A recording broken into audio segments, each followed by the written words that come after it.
একটা $1 billion super yacht, আর এটা একটা পুরো শহরকে জলের উপরে ধরে রাখার জন্য যথেষ্ট বড়।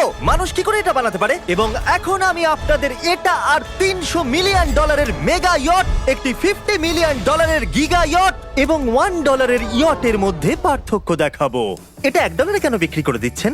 কারণ এটাকে রাখতে আমার খুব অসুবিধা হয়। হ্যাঁ। বছরে 18,000 দিতে এটাকে হয়। রাখতে বছরে $18,000 খরচা হয়? হ্যাঁ। বাবারে, এই নিন। Thank you. এবং বোটে পা রাখার পর আমি দেখলাম বোটটা খুবই পরিষ্কার। এটাকে $1 কেন বিক্রি করে দিল? ওকে, এবার আমরা বোটটাকে জলে নামিয়েছি। আমার মনে হয় এখানটা একটু পরিষ্কার করতে হবে। এখানে জল থাকা তো উচিত নয়। এই বোটটা তো $1 যোগ্য নয়। আরে আমরা তো ডুবে যাচ্ছি। ওহো, আমরা এখানে ওঠার পর দেখলাম বোটটা লিটারালি ডুবেই যাচ্ছে। ও মাই গড, চলো উপরে উঠি। হ্যাঁ আমরা ডুবে যাচ্ছি।